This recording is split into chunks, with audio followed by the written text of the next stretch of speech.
नमस्कार दोस्तों, योग विद चांद यूट्यूब चैनल में आप सभी का तहे दिल से स्वागत है। तो आज मैं सबसे पहले आपको कहूँगी कि 16 मार्च को नो टी चैलेंज कंप्लीट हुआ है। तो सबसे पहले तो तहे दिल से धन्यवाद जो आपने इस चैलेंज में बहुत ज़्यादा साथ दिया। इस चैलेंज के बीच में मैंने आपको एक बार भी वीडियो वगैरह से कुछ बोला नहीं था, क्योंकि नो टी चैलेंज बहुत सारे लोगों के लिए टफ़ था, इवन मेरे लिए भी। हालांकि अभी तक भी मेरी चाय पूरी तरह से तो बंद नहीं हुई है। जो मैं पहले 2 बार पीती थी वो अभी मैं 1 बार या आधा कप पी लेती हूँ। धीरे धीरे करके आधा कप भी बंद हो जाएगा होपफुली। और मैं आप सभी से उम्मीद करती हूँ कि आप सभी ने नो टी चैलेंज कंप्लीट किया होगा, यानी बिना चाय के 30 दिन आपने कैसे निकाले वो आप मुझे एक्सपीरियंस शेयर करें वीडियो के माध्यम से, यानी वीडियो के थ्रू आप एक्सपीरियंस शेयर करें। 30 सेकेंड से 1 मिनट तक का वीडियो जिसमें आपका नाम, आप किस जगह से हैं और आपने कितने डेज कंप्लीट किए और आपको उसका एक्सपीरियंस कैसा लगा, वो चीज़ें। और इवन आपने चाय कम भी की है तो भी आप ज़रूर एक्सपीरियंस शेयर करें। काफ़ी अच्छे अच्छे रिस्पॉन्सेस आए थे कि चाय कम करने से उनकी जो चेस्ट में या पेट में जलन होती है, एसिडिटी होती है, वो कम हुआ है। उसके अलावा उनका ये भी आया था कि उनको जो लेज़ीनेस है वो पहले स्टार्टिंग में इवन ज़्यादा लग रही थी जब भी चाय बंद की। जब हैबिट निकल गई तो पूरे दिन एनर्जी ज़्यादा फील हो रही थी। यानी जब भी आप चाय पीते हैं तो आपको इमीडिएटली एनर्जी बूस्ट अप होती है, लेकिन उसके बाद आप जब भी चाय कंटिन्यू में बंद रखते हैं तो आपको उस चीज़ की हैबिट हो जाती है। आप लाइट फील करते हैं लेकिन ज़्यादा एनर्जेटिक भी फील करते हैं। बहुत सारे लोगों का मैसेज आया था कि कुछ उनका वेट लॉस भी हुआ है, तो ये कंसिस्टेंसी की वजह से है। मेरा अभी तक नहीं हुआ है क्योंकि मैंने कंटिन्यू में नहीं, हाँ 1-2 दिन ऐसे भी आए थे, 1-2 दिन नहीं कह सकते, 5 या 7 दिन ऐसे भी थे जिसमें बिल्कुल भी मैंने चाय नहीं पी। लेकिन एक बार अभी तक है मेरी, 1 से आधे पे भी मैं आई हूँ, आधे से अभी सीधा कम नहीं करके मैं बंद ही करने वाली हूँ। तो मैं आप सभी से भी रिक्वेस्ट करूँगी कि इन सब चीज़ों के बेनिफिट्स आप भी उठाएं, आप भी चाय बंद करें। चाय से बहुत ज़्यादा नुकसान है हमारे हेल्थ पे। तो इसी वजह से हमारी जो हेल्थ के इश्यूज़ हैं वो बहुत ज़्यादा होते हैं। तो ये था नो टी चैलेंज के बारे में। 16 मार्च को 30 दिन पूरे हो गए आपके। आज 18 मार्च है, यानी आज 2 दिन एक्स्ट्रा भी हुए हैं। अगर किसी ने अभी तक भी कंटिन्यू कर रहे हैं, किसी ने नहीं किया है नो टी चैलेंज तो भी कोई इशू नहीं, अभी से भी आप स्टार्ट कर सकते हैं। और ये चैलेंज नहीं, एक हेल्थ टिप के माध्यम से आप कर सकते हैं कि आपको चाय कम करते करते बंद करनी है। और अगर आप डायरेक्टली बंद कर पा रहे हैं तो वेल एंड गुड, नहीं तो धीरे धीरे करके बंद करें। तो और आज हम देखेंगे कि पैरालाइज के ऊपर आज का वीडियो है। मैंने कुछ कम्युनिटी टैब में आपसे पूछा था कि नेक्स्ट टॉपिक गेस करें, या फिर इंस्टाग्राम और फेसबुक पे भी मैंने आपसे पूछा था। मेजॉरिटी मुझे इस बार सर्वाइकल और ब्रेन स्ट्रोक के, कोलेस्ट्रॉल के भी मिले थे। पर जो मैं पर्सनली जिनसे इंटरेक्ट करती हूँ, योगा के जो मेरे स्टूडेंट्स हैं, उनको कुछ लोगों को मैंने ऑब्ज़र्व किया। मैंने उनसे कहा कि आपके बॉडी में कुछ ऐसे चेंजेस हैं जिसके वजह से परमात्मा न करे इन फ्यूचर आपको पैरालाइज होने का चांस है, जिसके लिए आप अभी से ही प्रिवेंट करें खुद को, तो आपको आगे चल के प्रॉब्लम नहीं होगा। या जिन जिन को हुआ है वो भी मेरे कांटेक्ट में हैं, तो उनको मैंने कुछ प्राणायाम, कुछ मुद्रास वगैरह सजेस्ट की, जिसके वजह से उनको बहुत ही ज़्यादा बेनिफिट्स मिले हैं। तो आज हम देखेंगे कि पैरालाइज के लिए एक्यूप्रेशर, मुद्रास और प्राणायाम जो बहुत ज़्यादा इफेक्टिव है वो कैसे करते हैं। इसके पहले हम जानेंगे पैरालिसिस, यानी जिसको लकवा भी कहते हैं, वो होता क्यों है और उसके सिम्टम्स क्या होते हैं। सबसे पहले वो होता क्यों है, बहुत ज़्यादा शाम के बाद स्पेशली ठंडी चीज़ें खाने से होता है। और आपके डाइट में, जैसे गर्मी का टाइम है, आप बहुत ज़्यादा ठंडी चीज़ें कंज्यूम कर रहे हैं, या ठंडी के टाइम पे गर्म चीज़ें हैं, यानी आपकी डाइट में कोई एक चीज़ का जिसका असर है गर्मी का या ठंडी का, कंटिन्यूएशन में वो चीज़ें हैं, उसके वजह से आपका असर आता है बॉडी पे। यानी टोटली गर्म आ गया या टोटली ठंडा आ गया, उसके वजह से थोड़ा थोड़ा आपको बैलेंस डाइट रखना है जिसमें आपकी बॉडी बैलेंस से चले। और क्या होता है ना, आपका जो राइट ब्रेन है वो आपके लेफ़्ट पार्ट को, यानी शरीर के लेफ़्ट हिस्से को कंट्रोल करता है, और जो आपका लेफ़्ट ब्रेन है वो आपके शरीर के राइट हिस्से को कंट्रोल करता है। मैं एक्चुअली फ्रंट कैमरा से शूट कर रही हूँ तो शायद आपको उल्टा दिखेगा, लेकिन मेरे ये वाला साइड लेफ़्ट है और ये वाला साइड राइट है। तो राइट आपका जो साइड है वो लेफ़्ट को कंट्रोल करता है और जो लेफ़्ट साइड है वो राइट को कंट्रोल करता है। तो इस तरह से जब भी ब्रेन इम्बैलेंस होता है, ब्रेन में कुछ चेंजेस आती हैं, उस वजह से भी पैरालिसिस होती है, यानी ब्लड बराबर से नहीं पहुंच पाता, ब्रेन में स्ट्रोक होने के चांसेस होते हैं। या जिनको बहुत ज़्यादा नेक और स्पाइन में कुछ ब्लड सर्कुलेशन नहीं होता है, बहुत ज़्यादा प्रॉब्लम्स होते हैं, उनको भी पूरे चांसेस होते हैं पैरालाइज होने के। तो ये कुछ रीज़न्स थे। और बहुत सारे लोगों को हैबिट होती है फ्रिज का ठंडा पानी पीने की, और ठंडी चीज़ें थी जैसे आइसक्रीम वगैरह डेली बेसिस पे कंज्यूम करने से, उसमें भी प्रॉब्लम होती है। आप कोई भी चीज़ कभी कभी करते हैं उसका नुकसान नहीं आता इतना, और अगर आप जो चीज़ें ये सब चीज़ें डेली बेसिस पे करते हैं तो आपको ये चीज़ों की प्रॉब्लम आती है। तो ये थे कुछ जो रीज़न्स थे पैरालाइज के। इसके अलावा सिम्टम्स क्या होते हैं? अभी रिसेंटली मेरे कांटेक्ट में एक यंग लेडी है, 30-35 के बीच में है उनकी एज। उनको ये पोर्शन में कुछ ऐसे नमनेस फील हो रही थी, यहाँ पे ऐसे उनको फील हो रहा था कि ब्लड सर्कुलेशन ही नहीं हो रहा है। जैसे उनको ऐसे मैं टच करूँ या वो खुद से भी लेडी टच करेंगे ऐसे, तो हम लोग कैसे जस्ट टच करेंगे तो हमको पता चलता है, उनको ऐसे कुछ पता नहीं चल रहा था। फिर कुछ दिनों के बाद उनको यहाँ पे चींटी जैसे चलती है उस तरह से ऐसे फील हो रहा था कुछ, कभी कभी अचानक ऐसे बैठे बैठे फील हो रहा था। तो उन्होंने मेरे से कांटेक्ट किया, तो मैंने उनको बोला कि अभी से आप प्राणायाम और थोड़े से एक्यूप्रेशर पॉइंट्स आप प्रेस कर देंगे, आपको फ़र्क पड़ेगा। और जितना हो सके थोड़ा थोड़ा फिज़िकल एक्टिविटी भी करते रहिए। नॉर्मली हम लोग मेजॉरिटी राइट साइड से काम करते हैं, तो सारा काम राइट ही है तो राइट से ही करते हैं, लेफ़्ट बहुत नहीं के बराबर यूज़ करते हैं। जो ज़्यादा लेफ्टी हैं वो लोग लेफ़्ट से ज़्यादा काम करते हैं, तो राइट हैंड या राइट साइड यूज़ नहीं करते हैं। तो मैं उन सभी से भी रिक्वेस्ट करूँगी कि आप थोड़ा थोड़ा लेफ़्ट हैंड या लेफ़्ट साइड भी आपका यूज़ करें। जो आपका साइड मेजॉरिटी चलता है, ज़्यादा टाइम चलता है, उसका दूसरा वाला साइड भी आप पूरा यूज़ करें, जैसे कि ये चीज़ें भी आपके बैलेंस में हो, ताकि वो साइड आपका रुक नहीं जाए। तो मैंने उनको भी ये सारी टिप्स दी थी, जिनके वजह से परमात्मा की दया से वो ठीक भी हो गए हैं, अभी उनको कुछ प्रॉब्लम नहीं है। तो मैं नहीं चाहूँगी कि आप में से भी किसी को कोई प्रॉब्लम हो, परमात्मा न करे। अगर आपको कुछ सिम्टम्स लग रहे हैं, माइनर से भी सिम्टम्स लग रहे हैं आपके पूरे शरीर में, ज़रूरी नहीं है कि पूरा एक साइड ही काम करना बंद हो। कभी सिर्फ एक आधी कोई फिंगर एक साइड की हो जाती है, कभी एक हाथ भी काम करना बंद होने लगता है। स्टार्टिंग में ही आपको समझ में आ जाएगा कि कभी बहुत ज़्यादा अचानक से पेन उठता है, कभी उसमें ब्लड सर्कुलेशन नहीं होने की वजह से आपको कुछ अलग सेंसेशन सी फील होगी उसमें, हाथ में, पैर में, या कभी कान में या किसी साइड में कहीं पे आपको ऐसा लगेगा कि ब्लड सर्कुलेट नहीं हो रहा है। या आप जैसे टच करेंगे तो आपको फील नहीं होगा, दोनों साइड से आप करके देखेंगे कहीं पे कम हो रहा है, वो आपको सेंस आपका एक्टिव कम है। तो ये चीज़ भी होती है इसमें। तो ये चीज़ें हैं, आप खुद से खुद को चेक कर सकते हैं, डाइट बैलेंस रख के उसको बैलेंस कर सकते हैं। और मोस्ट इम्पॉर्टेंट फिज़िकल एक्टिविटी करनी है, दोनों हाथों से, दोनों पैरों से भी करनी है। और एक चीज़ है जो कि बहुत सारी चीज़ें आप राइट साइड से करते हैं, बाकी लेफ़्ट साइड यानी लेफ़्ट हाथ आप यूज़ कर सकते हैं। खाना लेकिन आपको राइट से ही खाना है, चाहे आप लेफ्टी भी हो या चाहे आप राइटी भी हो, लेकिन खाना आपको राइट से ही खाना है। क्योंकि राइट से जब हम कुछ खाते हैं तो हमारे राइट साइड में यहाँ पे लिवर होता है, लंग्स के ठीक नीचे यहाँ पे लिवर होता है। तो लिवर राइट हैंड से जल्दी लिवर तक खाना पहुँचता है, लेफ़्ट हैंड से थोड़ी प्रॉब्लम होती है। तो ये रीज़न है राइट हैंड से खाना खाने की। पुराने ज़माने में तो सब कहते थे जो लेफ़्ट हैंड से खाता है वो खाना हमें पचता नहीं है, और ये सब कहते थे कि भूत होता है या वगैरह वगैरह, ऐसी बहुत सारी चीज़ें होती थी। तो इसके पीछे भी साइंटिफिक रीज़न था, बड़ों ने हमें कुछ बातें बताई, कुछ नहीं भी, लेकिन थे एकदम वो सही, हर एक बात सही तरीके से कहते थे। तो उस तरह से आपको राइट हैंड से खाना है, बाकी सारी चीज़ें आप लेफ़्ट से भी करने की कोशिश करें। डेफिनेटली शुरू में प्रॉब्लम होगी, पर आपको हैबिट हो जाएगी, उसके बाद आप कर पाएंगे। और क्या करना है, आपको अनुलोम विलोम प्राणायाम करना है, जो आप पूरे दिन में कभी भी बैठ के लेट के कर सकते हैं। वैसे नॉर्मली आप खाना खा के योगा नहीं करेंगे, लेकिन आप अनुलोम विलोम प्राणायाम कर सकते हैं, क्योंकि वो आपके रेस्पिरेटरी सिस्टम से ही कनेक्टेड है, पूरा नाक से कनेक्टेड है, पेट से कनेक्टेड नहीं है। तो ये आप कभी भी बैठ के लेट के कर सकते हैं। नॉर्मली आप योगा मैट बिछा के नीचे बैठ के करेंगे तो बेस्ट है, ओपन स्पेस पे करेंगे तो बेस्ट है। लेकिन अगर ये चीज़ें पॉसिबल नहीं है तो आप बेड पे भी बैठ के टीवी देखते हुए, या फिर कभी लेटे हुए हैं लेट के भी कर सकते हैं।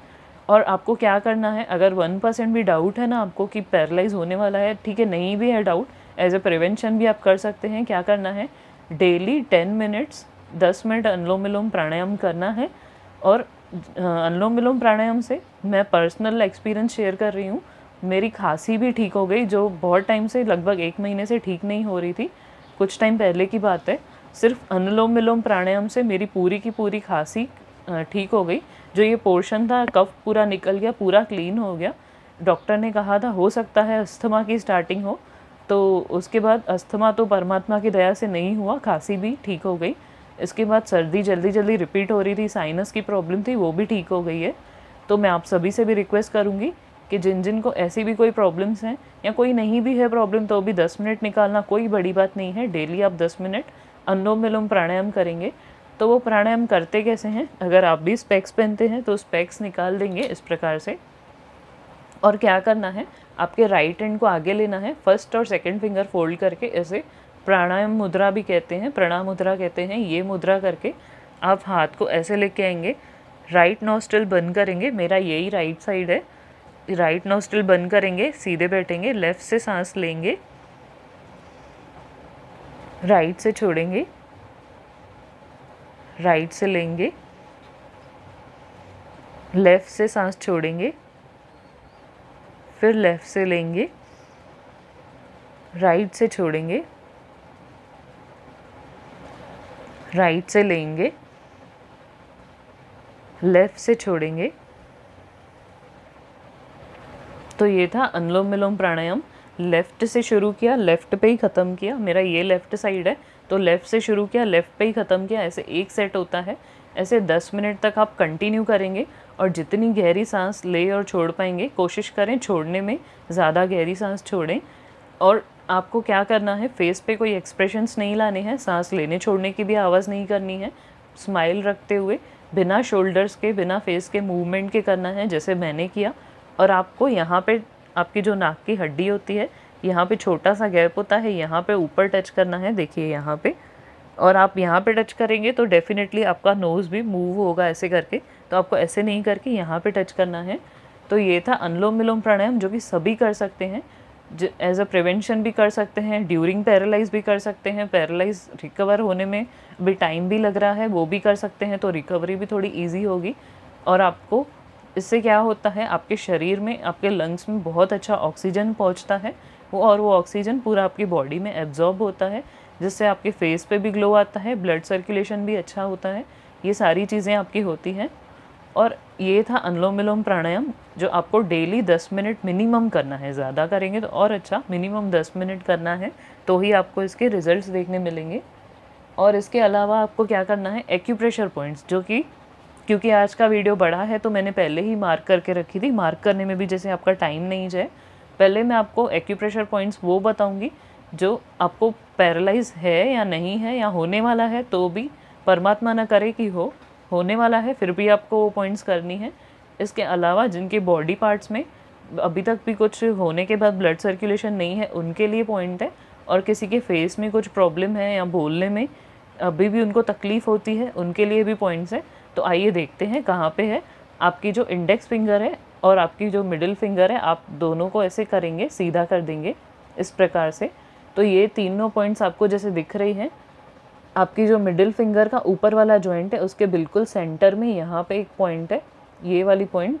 और इसके अलावा जो आपका इंडेक्स फिंगर है, यहाँ पे भी एक पॉइंट है, ये भी है बिल्कुल सेंटर में ऊपर वाले जॉइंट पे। और एक मिडिल फिंगर वाले साइड पे यहाँ पे और एक साथ में ही उसके पॉइंट है, देखिए इसमें क्लियर दिखेगी। ये पॉइंट आपको करनी है। पैरालाइज जिनको नहीं भी है, डाउट भी है, वो भी करेंगे। और जिनको है भी या जिनको हो चुकी है, डाउट है कि फिर से होने वाली है, तो भी कर सकते हैं। ये तीनों पॉइंट्स दोनों हाथों में करनी है। और इसके अलावा क्या करना है, ये आप थंब को आगे कर देंगे इस प्रकार से, जो आपके थंब के फर्स्ट जॉइंट के सेंटर में पॉइंट है। जिनके आवाज़ में चेंजेस हैं अभी भी या बोलने में, ये साइड में जैसे प्रॉब्लम हो जाती है या किसी एक साइड में, ये उनके लिए ख़ास प्रॉब्लम है। वॉइस में आप में चेंजेस हैं, तो एक यहाँ पे पॉइंट है, एक यहाँ पे पॉइंट है, ध्यान से देख सकते हैं आप। ये दोनों जॉइंट्स के सेंटर में बिल्कुल पॉइंट है, ये आवाज़ के लिए है। और इसके अलावा कौन सी पॉइंट है, प्रिवेंशन के लिए आपको करना है, तो आप हाथ को पीछे लेके जाएंगे इस प्रकार से। ये दोनों पॉइंट्स भी आप पैरालाइज ड्यूरिंग पैरालाइज भी पहले भी कर सकते हैं। प्रिवेंशन के लिए ये और ये पॉइंट है, मिडिल फिंगर के ऊपर वाले हिस्से में और मिडिल फिंगर के मिडिल जॉइंट के सेंटर में और साइड में भी, यहाँ पे भी पॉइंट्स हैं। ये आप एज अ प्रिवेंशन कर सकते हैं। ये पॉइंट्स थी पैरालाइज के लिए। सबसे पहले आपके मिडिल फिंगर के मिडिल जॉइंट पे, सॉरी फर्स्ट जॉइंट के सेंटर में, और आपके इंडेक्स फिंगर के सेंटर में फर्स्ट जॉइंट के, और फिर और एक पॉइंट साइड में, मिडिल फिंगर वाले साइड में फर्स्ट जॉइंट के ऊपर, और एक पॉइंट थी यहाँ के थंब के फर्स्ट जॉइंट के मिडिल में, और उसके ही स्ट्रेट में नीचे वाले जॉइंट के भी मिडिल में, और फिर पीछे साइड आपके इंडेक्स फिंगर थंब वाले साइड पे ऊपर और नीचे। ये पॉइंट्स थी सबको जो करनी है पैरालाइज के लिए। और इसके अलावा जो थी, आपको फेस पे कुछ प्रॉब्लम है या तो आपकी वॉइस चेंज है, तो उनके लिए ये पॉइंट है, थंब के साइड में है, यहाँ पे थंब के सेंटर में है, और नीचे वाली जो पॉइंट है ये वॉइस खास करके जिनकी चेंज है उनके लिए है, जिनकी वॉइस प्रॉपर रिकवर नहीं हो रही है। और एज अ प्रिवेंशन यहाँ पे जो डार्क मैंने मार्क किया हुआ है मिडिल फिंगर के फर्स्ट जॉइंट पे एकदम सेंटर में, यहाँ पे पॉइंट है ये, और ये आपको एज अ प्रिवेंशन करनी है। तो ये थी एक्यूप्रेशर पॉइंट्स आपके पैरालाइज से प्रिवेंट होने के लिए। अगर आपको डाउट है पैरालाइज है उनके लिए, पैरालाइज अभी है उनके लिए, और जिनको पैरालाइज हो चुका है जल्दी रिकवरी करनी है उनके लिए भी है। अनुलोम विलोम प्राणायाम तो बेस्ट है। एक्यूप्रेशर पॉइंट्स मैंने दिखा दी। और आपको क्या करना है, अगर आपको लग रहा है ठंडी के असर की वजह से पैरालाइज हो रहा है, तो ये जो आपकी रिंग फिंगर है ना, मुद्रास देख रहे हैं हम, रिंग फिंगर को आप ऐसे फोल्ड करके सूर्य मुद्रा करेंगे इस प्रकार से, दोनों हाथों से इस प्रकार से 15 to 25 मिनट्स आपको ये मुद्रा, अगर आपको गर्मी की कोई भी प्रॉब्लम नहीं हो तो आप ये मुद्रा कर सकते हैं। अभी जैसे गर्मी बहुत बढ़ गई है तो ये मुद्रा आप 5 to 10 मिनट्स भी करेंगे, ठीक है। जिनको पैरालाइज का डाउट है सिर्फ वही करेंगे, और जिनको वेट लॉस करना है वही करेंगे। बैठ के, लेट के ये मुद्रा कर सकते हैं। खड़े रह के या वॉक करते टाइम ये मुद्रा बिल्कुल भी नहीं करनी है। सोते टाइम कर लेंगे तो भी ठीक है। हीट की कोई भी प्रॉब्लम है तो ये मुद्रा बिल्कुल नहीं करनी है। पीरियड्स में जब तक प्रॉपरली पीरियड्स पूरे नहीं होते तब तक भी ये मुद्रा नहीं करनी है, इससे आपका फ्लो बहुत ज़्यादा बढ़ जाएगा। तो ये चीज़ें ध्यान में रख के आपको करनी है। ये मुद्रा है सूर्य मुद्रा, इससे आपकी बॉडी में हीट जनरेट होगी, ठंडी का असर कम होगा। और इसके अलावा क्या करना है आपको, जो फर्स्ट फिंगर है उसको ऐसे फोल्ड करेंगे, वायु मुद्रा। ये मुद्रा है आपके बॉडी के सभी जॉइंट्स पे वर्क करेगी। इससे आपको क्या होगा, जॉइंट्स में जो जो पेन है पैरालाइज की वजह से वो कम होंगे। और अगर आपके सामने कोई ऐसा पेशेंट है जो ये खुद से नहीं कर पा रहे हैं, तो आप उनको ऐसे हाथ पकड़ के धीरे धीरे कराएं। ज़्यादा देर पकड़ के नहीं बैठ पा रहे हैं तो सेलो टेप लगा के भी आप उनको ऐसे रख सकते हैं, या डॉक्टर टेप तो आती ही है आजकल मेडिकल पे, वो भी लगा के ऐसे रख दें, बहुत ज़्यादा बेनिफिट मिलेगा उनको। पूरे स्पाइन से, पूरे नेक से कनेक्टेड है ये पॉइंट, सभी जॉइंट से कनेक्टेड है। एसिडिटी और इसके लिए भी प्रॉब्लम के लिए अच्छी है, एसिडिटी गैस्ट्रिक प्रॉब्लम के लिए। तो ये वायु मुद्रा है, ये आप ड्यूरिंग पीरियड्स भी कर सकते हैं। पूरे दिन में 15 to 45 मिनट्स करनी है। ये मुद्रा आप वॉक करते टाइम, बैठ के, लेट के, पूरे दिन में कभी भी कर सकते हैं। कंटिन्यू नहीं कर पाएँ तो 5-5 मिनट्स करके भी करेंगे। और इसके अलावा जो मेन इम्पॉर्टेंट पॉइंट है, ये वाली मुद्रा है, ये है इस तरह से शून्य मुद्रा। ये मुद्रा से आपके बॉडी में जहाँ पे ब्लड सर्कुलेशन रुका हुआ है वो ब्लड सर्कुलेशन होगा, इसके वजह से शून्य मुद्रा कहते हैं इसे। शून्य यानी ज़ीरो। इससे क्या है ना, आपके मन के विचार भी काफ़ी हद तक कम होंगे। और इसके साथ साथ जिनको कानों की प्रॉब्लम है, टिनिटस की स्पेशली प्रॉब्लम होती है, कानों में आवाज़ सुनाई देती है, या जिनको कम भी सुनाई देता है, उनके लिए भी ये मुद्रा बहुत ही ज़्यादा इफ़ेक्टिव है। ये भी मुद्रा पूरे दिन में कभी भी कहीं पर भी बैठ के, लेट के कर सकते हैं।